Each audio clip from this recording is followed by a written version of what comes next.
Hello दोस्तों, welcome to नॉमेड physics और मैं देवेंद्र वर्मा। स्वागत है आपका अपने यूट्यूब चैनल में। तो हमने लास्ट क्लास में 1D को स्टार्ट किया था और 1D के अंदर हमने कुछ एक चीजें देखी थी, जैसे डिस्प्लेसमेंट क्या होता है, डिस्टेंस क्या होती है, स्पीड, वेलोसिटी, एक्सेलरेशन, ये सब चीजें। तो हमने जो बेसिक मैथमेटिक्स में पहले पढ़ा है, डिफरेंशिएशन वाला पोर्शन और इंटीग्रेशन वाला पोर्शन, उन चीजों को रिलेट करते हुए हम इन चीजों को एक बार फिर से देखते हैं। तो देखो, मैंने आपको सबसे पहले क्या बताया था कि अगर मुझे वेक्टर क्वांटिटी दे दे और मुझे दे दे क्या, डिस्प्लेसमेंट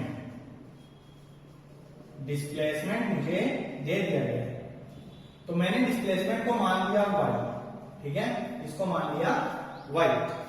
अब देखो ध्यान से, मैंने आपको बताया था कि rate of change of displacement क्या होती है, हमारे पास वेलोसिटी होती है। तो अगर मैं वेलोसिटी की बात करूं यहां से, तो ये क्या होगी, rate of change in displacement या फिर पोजीशन, और ये होगी है ना। देखो, rate of change in position क्या होती है, यहां से देखो, डिस्प्लेसमेंट में चेंज की रेट डेल वाई अपॉन में डेल टी, यही तो होगा। अगर मैंने बोला कि टी बहुत छोटा है, यहां पर ये मैंने बोला डेल टी है वो बहुत छोटा है, तो ये वैल्यू क्या हो जाएगी, डी वाई अपॉन में डी टी आएगी। तो यहां से वेलोसिटी की वैल्यू क्या है, डी वाई अपॉन में डी टी, मतलब differentiation of displacement with respect to time. अपने पास क्या आ जाएगा, अपने पास वेलोसिटी आ जाएगी।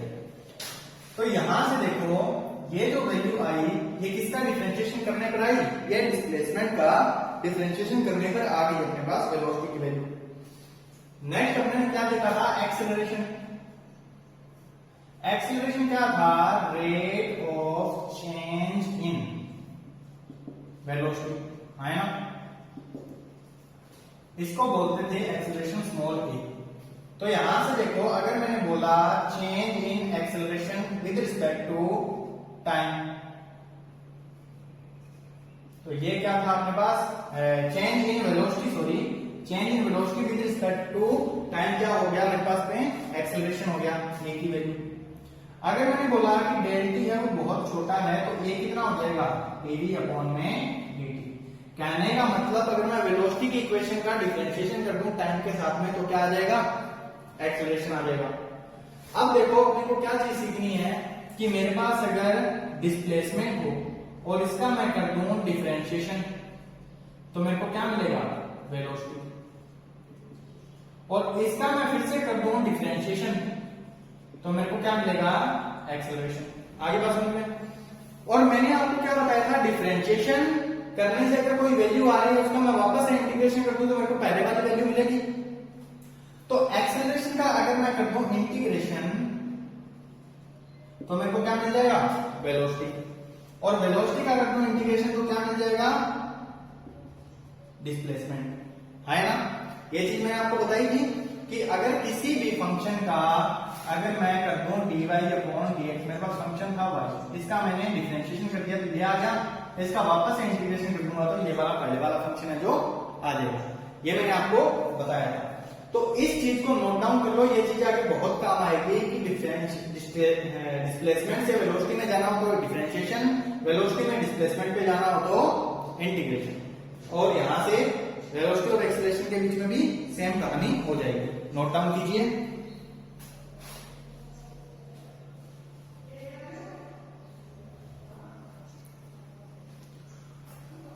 तो नेक्स्ट देखिए, इसको हटाता हूं मैं।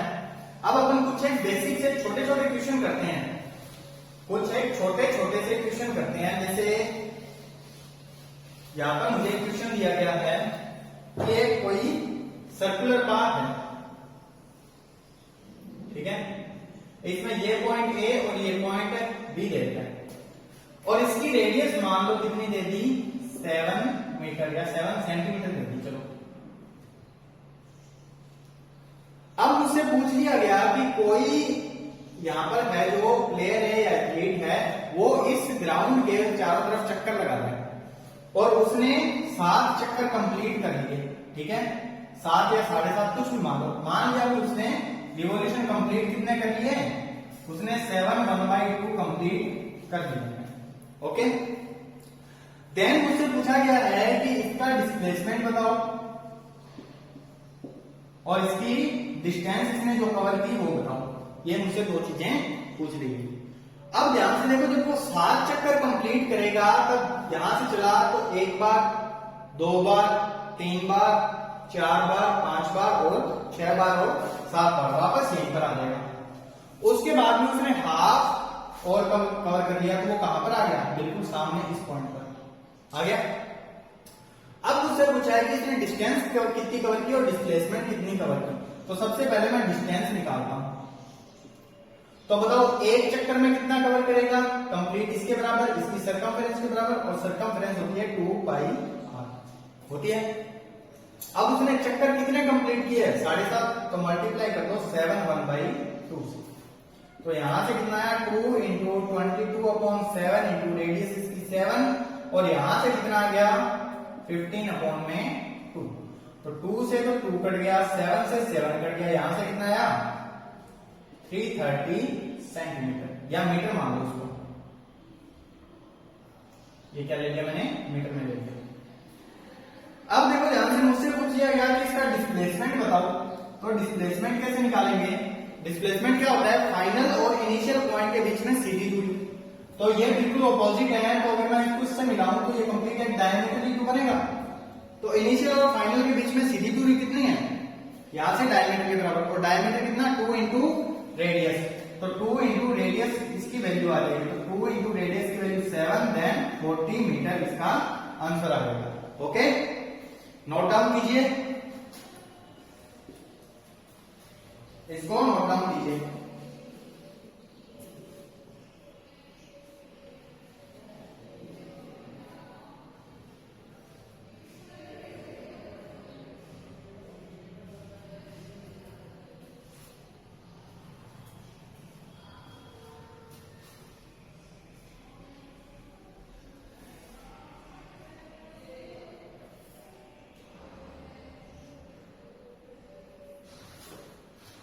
हटा दो उसको। नेक्स्ट देखिए, अपने पास कुछ ऐसा ही एक और क्वेश्चन है। इसने क्या बोला है कि ए से लेकर बी तक जाना है, कोई 2 पॉइंट दे दिए।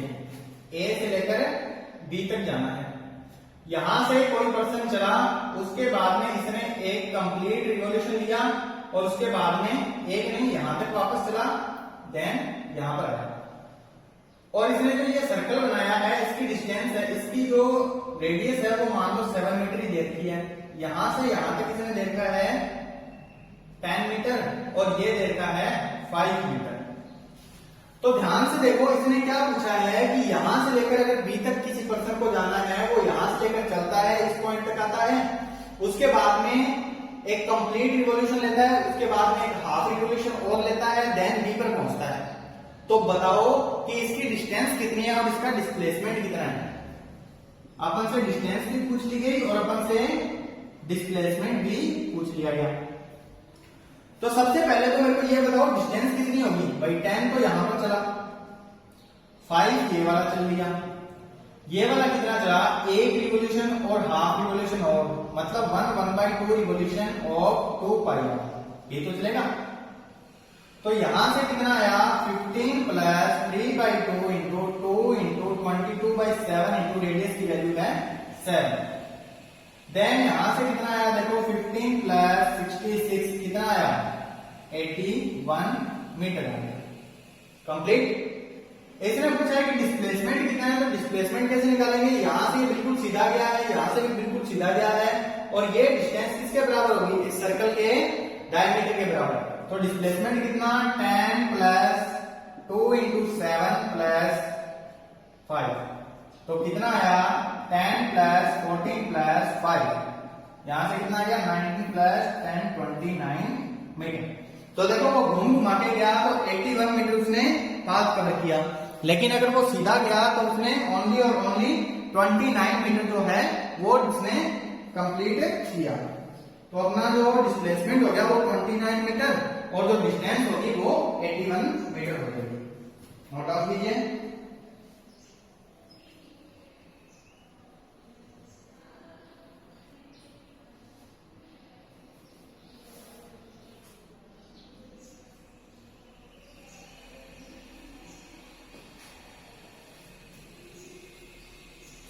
देखो अब अपने पास एक पॉइंट है क्या, यहां पर अपने को दे दिया एवरेज वेलोसिटी और एवरेज स्पीड। एवरेज स्पीड अगर आपको क्वेश्चन आएगा, एवरेज स्पीड क्या होती है, देखो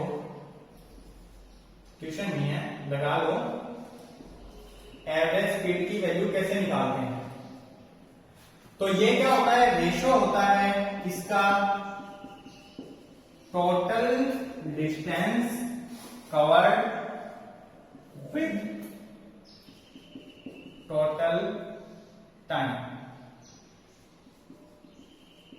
total distance covered with total time का जो रेशो होता है वही मेरे पास एवरेज स्पीड होती है। जैसे जो बोल दिया गया कि ए से लेकर बी तक कोई पर्सन चला, उसके बाद बी से सी तक गया, देन सी से डी तक और डी से ई तक। अब मान लो उसने ए से बी तक 10 किलोमीटर चला, बी से सी तक इसने 15 किलोमीटर, सी से डी तक इसने 10 और डी से ई तक इसने 20 किलोमीटर का पाथ कवर किया। इसमें लगाया इसने 1 आवर, इसमें 2 आवर, इसमें 2 आवर और इसमें 1 आवर, इतना उसने टाइम लगा दिया। अब मुझसे पूछ लिया गया कि इसकी एवरेज स्पीड बताओ। तो देखो अलग अलग टाइम पीरियड में अलग अलग ये डिस्टेंस कवर कर रहा है, तो ऐसे तो निकाल नहीं सकता, डायरेक्ट ये फॉर्मूला लगाना पड़ेगा, बी एवरेज या फिर एवरेज स्पीड कितनी होगी। टोटल डिस्टेंस कितनी कवर कर रहा है, 10 प्लस 15 प्लस 10 प्लस 20, कितने किलोमीटर। टोटल टाइम्स को कितना मिलेगा, 1 plus 2 plus 2 plus 1, 1 plus 2 plus 2 plus 1, इतने। तो यहां से कितना आ गया 55 किलोमीटर, टाइम कितना आ गया यहां से 6 आवर। तो 55/6 किलोमीटर पर आवर इसकी स्पीड आती है, एवरेज स्पीड आती है। तो जो एवरेज स्पीड होती है वो कंप्लीट पाथ की होती है, स्टार्टिंग से लेकर एंड तक हमें ये देखना होता है कि टोटल डिस्टेंस कितनी कवर की और टोटल टाइम कितना लगा, उसकी कैलकुलेशन हमें आनी चाहिए निकालनी। ओके, तो इसको नोट डाउन कीजिए।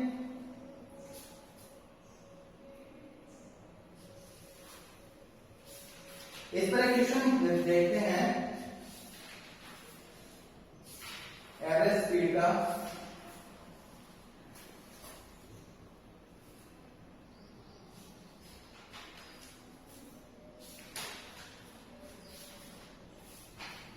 देखो इससे पहले आपको एक चीज और समझनी होगी,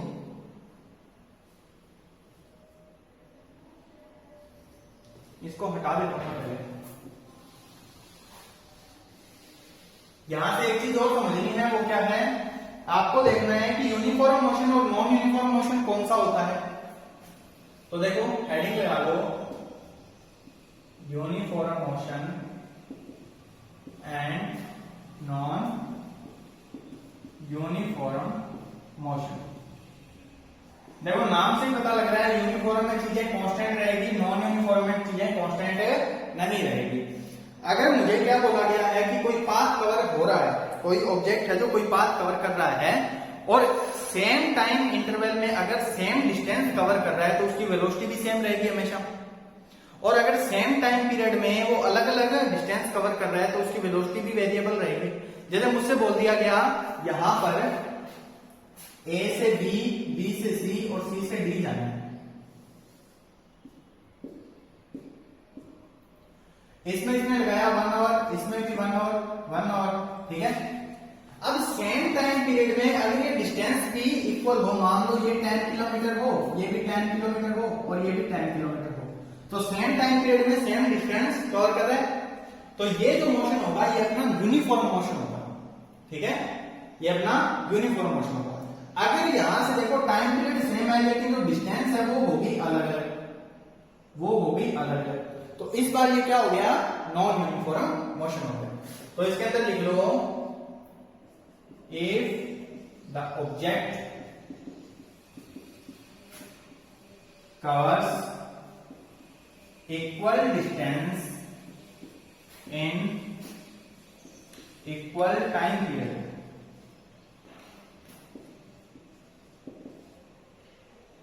then the motion is uniform motion.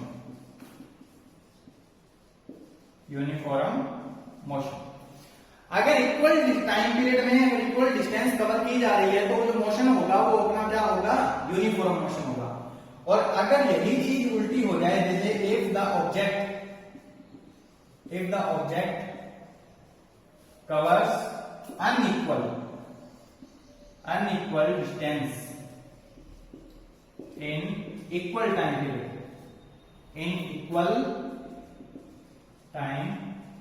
period, then the motion is non-uniform motion। आगे बात समझ में, जैसे मुझसे बोल दिया गया कि कोई ऑब्जेक्ट इक्वल टाइम पीरियड में, मतलब बराबर टाइम पीरियड में बराबर डिस्टेंस, इक्वल डिस्टेंस है जो कवर कर रहा है, तो जो मोशन होगा वो अपना क्या होगा, यूनिफॉर्म मोशन हो जाएगा। अगर अपन से ये बोल दिया गया कि कोई ऑब्जेक्ट है वो इक्वल टाइम पीरियड में अनइक्वल डिस्टेंस कवर कर रहा है, जैसे पहले 1 घंटे में कुछ और, दूसरे 1 घंटे में कुछ और, तीसरे 1 घंटे में कुछ और, तो जो मोशन होगा वो कौन सा होगा, नॉन यूनिफॉर्म मोशन। अब एक बात आपको यहां से क्या सीखनी है कि जो यूनिफॉर्म मोशन होगा इसके अंदर स्पीड जो होगी कांस्टेंट होगी, स्पीड क्या होगी, कांस्टेंट होगी। और जो नॉन यूनिफॉर्म मोशन होगा इसमें क्या होगी, स्पीड वेरिएबल होगी, मतलब चेंज होती रहेगी। जैसे आप देखो ये नॉन यूनिफॉर्म मोशन का एग्जांपल दे रखा है, पहले 1 घंटे में इसकी स्पीड थी 10 किलोमीटर पर आवर, यहां पर थी 15 किलोमीटर पर आवर, यहां थी 20 किलोमीटर पर आवर। तो इसके अंदर क्या हो रहा है, स्पीड वेरिएबल है, चेंज हो रही है, तो इसको नोट डाउन कीजिए।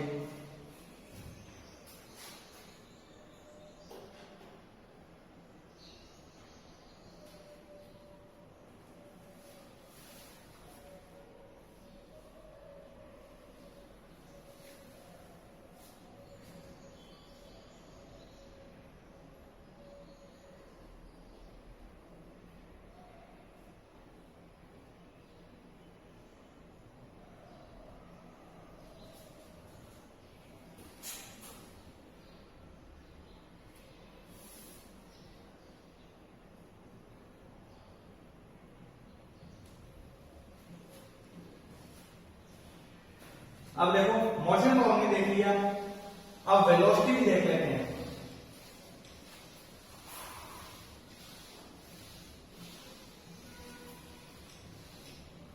देखो ध्यान से, uniform velocity and non uniform velocity क्या होती है। देखो अगर अपने को यहां पर पता लग रहा है कि अगर वेलोसिटी एंटायर द मोशन अगर कांस्टेंट रहे, इक्वल रहे, तो क्या हो जाएगा, अपने पास यूनिफॉर्म वेलोसिटी आ जाएगी। और अगर कहीं पर भी कुछ भी चेंज आ जाए उसमें वेलोसिटी में, तो क्या हो जाएगी, वेलोसिटी अनइक्वल हो जाएगी और या फिर नॉन यूनिफॉर्म हो जाएगी। अब अपने को पता है कि जो वेलोसिटी होती है, ध्यान से देखना, वो अपनी होती है वेक्टर क्वांटिटी, जो कि डिपेंड करती है किस पर, मैग्नीट्यूड पर, साथ साथ में डायरेक्शन पर, आया ना, साथ साथ में डायरेक्शन।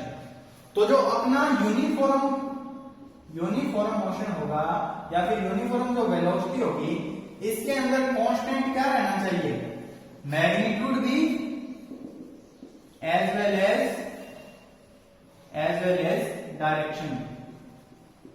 As direction.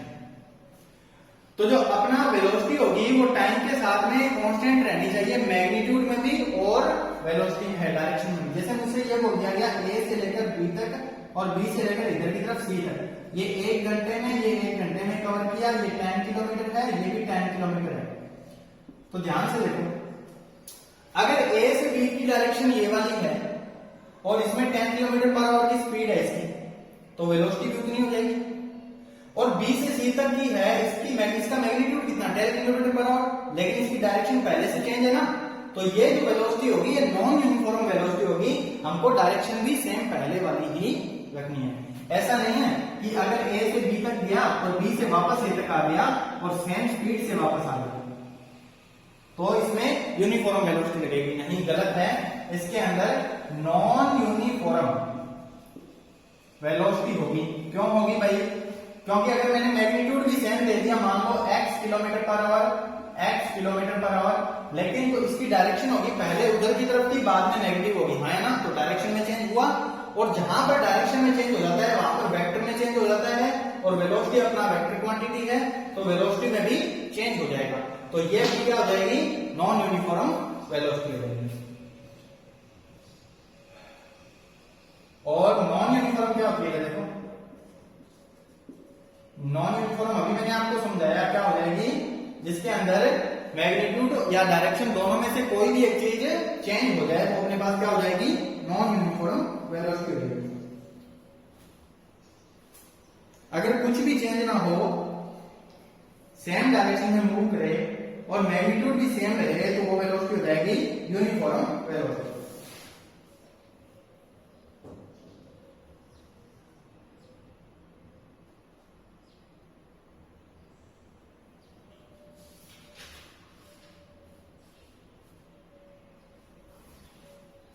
आगे बात समझ में। नेक्स्ट देखो एक छोटा सा टॉपिक और है कि अपनी एवरेज वेलोसिटी क्या होती है, अपनी एवरेज वेलोसिटी क्या होती है। जैसे एवरेज स्पीड था ना, total distance upon total time, तो इसके अंदर क्या होगा, टोटल डिस्प्लेसमेंट अपॉन में टोटल टाइम, ये अपनी क्या हो जाएगी, एवरेज वेलोसिटी। भाई जहां पर वेलोसिटी की बात करें वहां पर डिस्प्लेसमेंट को लेना है, जहां पर अपने स्पीड की बात करें वहां पर डिस्टेंस को लेना है, बाकी चीजें सेम रहेगी। ओके, तो नोट डाउन कीजिए, इंपॉर्टेंट है।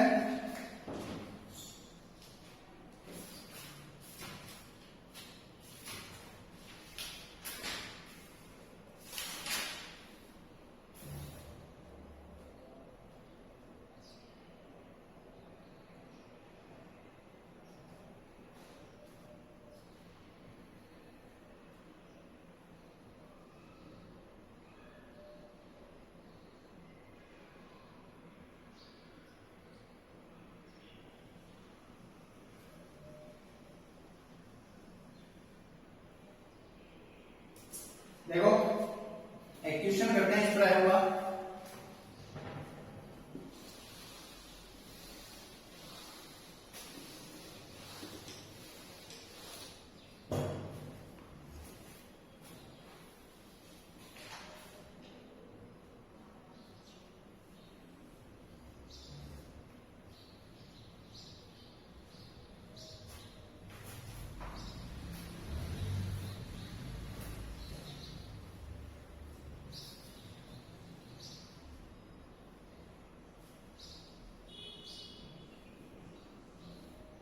अपन से क्या बोला गया है कि एक केट है जो x से y तक यूनिफॉर्म स्पीड vu से जाती है, x से y तक vu स्पीड से गई, ठीक है, कोई केट, और उसके बाद में y से x तक वापस आई vd स्पीड से वापस आ गई। तो अपन से पूछा गया कि average speed for this round trip, इस राउंड ट्रिप के लिए उसकी एवरेज स्पीड क्या होगी। तो मेरे को बताओ, एवरेज जो स्पीड होती है उसका फॉर्मूला क्या होता है, टोटल डिस्टेंस अपॉन में टोटल टाइम, यही तो होता है। तो टोटल डिस्टेंस इसने कितनी कवर की राउंड ट्रिप में, मेरे को नहीं पता कि x और y के बीच में डिस्टेंस कितनी है, मैंने इसको ले लिया x, यहां से यहां तक कितना है x, तो देर है ना a ले लिया मान लो। तो a डिस्टेंस तो उसने जाते हुए कवर की, a डिस्टेंस आते हुए कवर की, तो टोटल कितनी की 2a। टाइम कितना लगा, जाते हुए टाइम कितना लगा, देखो स्पीड अपने पास है, डिस्टेंस अपने पास है, टाइम कैसे निकालेंगे, डिस्टेंस अपॉन में स्पीड से, a अपॉन में vu। वापस आते हुए कितना, a अपॉन में vd, भाई यही तो करेंगे टाइम के लिए, टोटल टाइम जाते हुए टाइम t1, आते हुए टाइम t2, तो t की वैल्यू कैसे निकालेंगे, डिस्टेंस अपॉन में स्पीड, टाइम के बराबर, ये डिस्टेंस अपॉन में स्पीड, टाइम के बराबर। तो यहां से कितना आया 2a अपॉन में, यहां से a कॉमन आ गया, 1 upon vu plus 1 upon vd। तो यहां से देखो a से a कट गया, तो 2 के अपॉन में जो भी है इसका एलसीएम vu vd आ जाएगा, vu vd। यहां से कितना आया vd प्लस में vu, तो देखो अपॉन वाली चीज ऊपर आ जाएगी, 2vu vd अपॉन में vu प्लस में vt, ये आ जाएगी उसकी एवरेज स्पीड। आगे बात समझ में? तो नोट डाउन कीजिए, ये अपना क्वेश्चन है, क्वेश्चन ये हुआ है एमपी पीएमटी 2001, सीबीएसई पीएमटी 2007 और सीबीएसई पीएमटी 2011 मेंस के अंदर। तो 3 बार ये क्वेश्चन रिपीट हो चुका है, इसका ऑप्शन ए सही है, नोट डाउन कीजिए।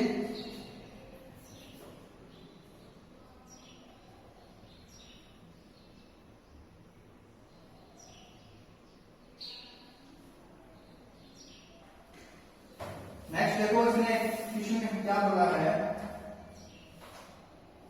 कि कोई कार है वो हाफ डिस्टेंस ट्रेवल करती है 40 किलोमीटर पर आवर से और हाफ करती है 60 किलोमीटर पर आवर से, तो एवरेज वेलोसिटी बताओ, एवरेज वेलोसिटी बताओ। देखो नेक्स्ट इसमें क्या बोला है कि कोई ए से बी तक, मान लो तो मैंने डिस्टेंस ले ली कुछ, ए से बी तक की जितनी डिस्टेंस है उसका हाफ कवर करती है कोई कार 40 किलोमीटर पर आवर से और हाफ करती है 60 किलोमीटर पर आवर से। तो मुझसे क्या पूछा गया है, इसके अंदर बताओ average velocity of the car. तो जितना ये उतना ये, मैं इसको x मान देता हूं, इसको भी x मान देता हूं, कोई दिक्कत? तो एवरेज जो वेलोसिटी होती है उसका फॉर्मूला क्या होता है, टोटल डिस्प्लेसमेंट अपॉन में टोटल टाइम, यही होता है। तो total displacement x plus x कितना, 2x, टोटल टाइम कितना, ये डिस्टेंस है, ये अपने पास स्पीड है, तो टाइम कितना लगेगा, x अपॉन 40, ये डिस्टेंस ये स्पीड, तो टाइम कितना, x अपॉन में 60। यहां से x बाहर आ गया तो 2x अपॉन में x, 1 अपॉन 60 प्लस 1 अपॉन में 40, यही तो आएगा भाई, आगे पीछे लिख दिया, कोई फर्क नहीं पड़ेगा। तो यहां से कितना, 2 अपॉन में एलसीएम इसका कितना आ गया 120, यहां से कितना आ गया 2 प्लस 3, तो 2 इंटू 120 अपॉन में 5 आ जाएगा। तो 5 से ये कट गया 2, 24 टाइम, तो कितना आ गया 48 किलोमीटर पर आवर। ये अपना आंसर आ गया, नोट डाउन कीजिए। इसने बोला क्या था क्वेश्चन में कि ए से बी तक जाते हुए हाफ जो डिस्टेंस है या हाफ जो डिस्प्लेसमेंट है वो 40 किलोमीटर पर आवर की स्पीड से कवर करती है कोई कार, और हाफ है जो 60 किलोमीटर पर आवर की स्पीड से करती है। तो मुझसे पूछा गया था कि एवरेज वेलोसिटी बताओ, तो एवरेज वेलोसिटी का फॉर्मूला क्या था, टोटल डिस्प्लेसमेंट अपॉन में टोटल टाइम। तो टोटल डिस्प्लेसमेंट कितना, x plus x 2x upon में टोटल टाइम कैसे निकालेंगे, डिस्टेंस अपॉन में स्पीड या डिस्प्लेसमेंट अपॉन में वेलोसिटी। तो x अपॉन 40 पहले का और x अपॉन 60 दूसरे का, तो अपॉन में x कॉमन आ गया, x से x कट गया, देन हमने इसको सॉल्व कर दिया, तो आंसर आ गया 48 किलोमीटर पर आवर। ठीक है, ये भी अपना 1 2 3 4 और 5 बार 6 बार एग्जाम में आ चुका है, इसका ऑप्शन सी सही है, 48 किलोमीटर पर आवर। तो नोट डाउन कीजिए, आज हम इतना ही करेंगे, बाकी चीजें हम नेक्स्ट क्लास में करेंगे।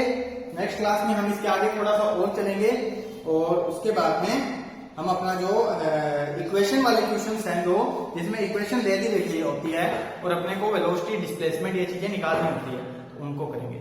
ठीक है दोस्तों, मिलते हैं नेक्स्ट क्लास में, आज के लिए इतना ही, बाय बाय, टेक केयर, जुड़े रहिए।